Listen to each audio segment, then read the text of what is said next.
नमस्कार। आज हम एक सफ़र पर चलेंगे। एक ऐसी कहानी के सफ़र पर जो वक्त से भी पुरानी है। ये कहानी है अस्तित्व की, उसकी सबसे गहरी जड़ों की। ये सिर्फ एक लाइन नहीं है, ये अपने आप में एक बहुत गहरा सवाल है। तो आज हम इसी सवाल की तह तक जाएंगे। आखिर कौन है वो जो पूरी कायनात की जड़ है? तो चलिए मिलते हैं इस कहानी के केंद्र से। और वो कोई एक देवी नहीं है, बल्कि वो सोर्स हैं, वो मूल हैं जहां से हर तरह की शक्ति पैदा होती है। उनका नाम ही सब कुछ बता देता है। शक्ति रूपा, मतलब वो जिनका रूप ही शक्ति है। सोचिए, हर तरह की एनर्जी, हर तरह की पावर, वो सब उन्हीं का एक रूप है। हम दुर्गा, काली, पार्वती, इन सभी देवियों के स्वरूपों को पूजते हैं, है ना? असल में ये सभी रूप उसी एक महाशक्ति से निकली अलग अलग धाराएं हैं। जैसे एक ही नदी से कई नहरें निकलती हैं। इन सब का जो मूल स्रोत है वो है शक्ति रूपा। तो अब चलते हैं कहानी की बिल्कुल शुरुआत में, एक ऐसे वक्त में जब कुछ भी नहीं था। जरा सोचकर देखिए, एक ऐसा ब्रह्मांड जहां न तो टाइम था न स्पेस। ये एक ऐसी स्टेट थी जिसे शब्दों में बता पाना भी मुश्किल है। एक शून्य, एक वॉइड, जहां था तो कुछ नहीं पर वहीं से सब कुछ होने की गुंजाइश थी। जरा उस गहरे, उस अनंत सन्नाटे को महसूस करने की कोशिश कीजिए, क्योंकि इसी खामोशी की कोख से इस कायनात की पहली धड़कन शुरू होने वाली थी। तो सवाल यह है कि ये हुआ कैसे? देखिए, सबसे पहले था वो गहरा सन्नाटा। फिर उसी के अंदर से एक बहुत हल्की सी वाइब्रेशन, एक कंपन उठा, और वो कंपन धीरे धीरे तेज होता गया, बढ़ता गया, और फिर उसी एनर्जी के महाविस्फोट से मां शक्ति रूपा का प्राकट्य हुआ। और प्रगट होते ही उन्होंने कॉस्मोस का पूरा बैलेंस सेट कर दिया। अपनी ही चेतना, अपनी कॉन्शियसनेस से उन्होंने 3 बड़ी शक्तियों को बनाया। एक सृजन के लिए यानी क्रिएशन के लिए, दूसरी पालन के लिए यानी सस्टेनेंस, और तीसरी संहार के लिए डिसोल्यूशन। और यही ब्रह्मांड का वो साइकिल बना जो आज तक चल रहा है। लेकिन कहानी इतनी सीधी नहीं है। जहां क्रिएशन होता है वहां उसे खत्म करने का खतरा भी तो होता है ना? तो अब कहानी में एंट्री होती है एक ऐसे संकट की जो इस पूरी सृष्टि को वापस शून्य में बदल देने की ताकत रखता था। उसका नाम था शून्यासुर।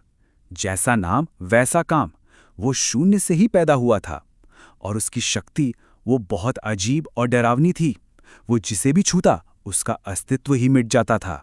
वो चीज कुछ नहीं बन जाती थी। और उसका असर बहुत भयानक था।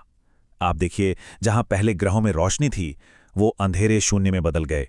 जहां ऋषियों के पास ज्ञान था वहां सिर्फ अज्ञान बचा। देवता शक्तिहीन हो गए। ऐसा लग रहा था मानो पूरा ब्रह्मांड अपनी याददाश्त, अपनी मेमोरी ही खो रहा हो। जब एग्जिस्टेंस पर ही इतना बड़ा खतरा मंडराने लगा, तब उस मूल शक्ति को जवाब देना ही था। और यहीं से कहानी एक नया मोड़ लेती है, उम्मीद और ताकत का मोड़। देवी का रूप अब बदल गया। वो एक अनंत प्रकाश, एक इन्फिनिट लाइट बन गई। और ये रोशनी 3 कॉस्मिक रंगों में बट गई।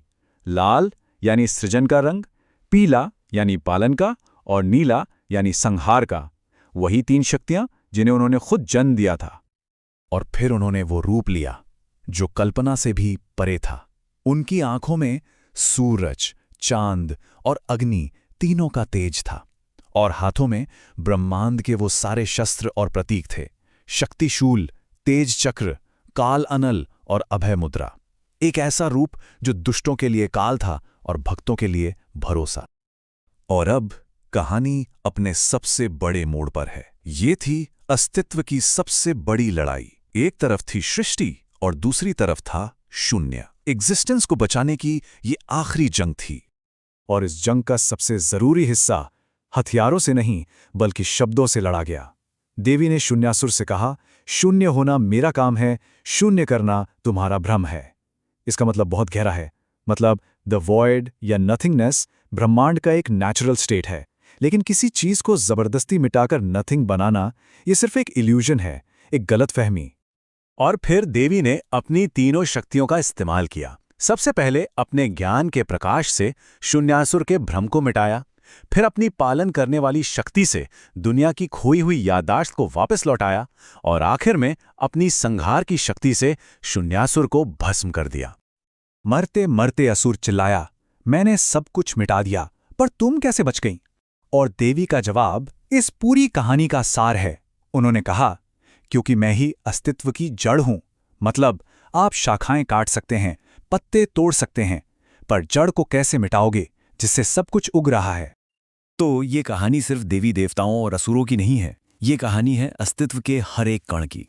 तो चलिए अब इस कहानी के सबसे जरूरी हिस्से पर आते हैं कि इसका मतलब क्या है, हमारे लिए इसका क्या संदेश है। वो कॉस्मिक एनर्जी, वो शक्ति रूपा कहीं दूर आसमान में नहीं है, वो तो हर जगह है। एक बच्चे की मासूम मुस्कान में, एक ऋषि के गहरे ध्यान में, एक सैनिक के साहस में और एक मां के प्यार में। प्रकृति की हर लहर में, हर पत्ते में वही शक्ति है। तो इस पूरी कहानी का निचोड़ क्या है? संदेश साफ है, असली शक्ति कहीं बाहर नहीं, वो हमारे अंदर है, हर जीव के अंदर। कोई भी बाहर का अंधेरा, कोई भी मुश्किल हमें तब तक खत्म नहीं कर सकती जब तक हम अपने अंदर की उस शक्ति को पहचानते हैं। तो एक सवाल खुद से पूछने वाला है, अगर ये कॉस्मिक पावर ही हर चीज की जड़ है और वो हर चीज में है, तो फिर हम सब के अंदर जो शक्ति मौजूद है उसके बारे में ये क्या बताता है? उसकी सीमा क्या हो सकती है? और यही इस कहानी का सबसे बड़ा, सबसे पावरफुल मैसेज है। मैं शक्ति हूं और तुम भी शक्ति हो। इसका मतलब है कि वो शक्ति जो पूरे ब्रह्मांड को चला रही है, वो मुझसे या किसी और से अलग नहीं है, वो हम सब में है। हर एक जीव में, हर अस्तित्व अपने आप में शक्ति है।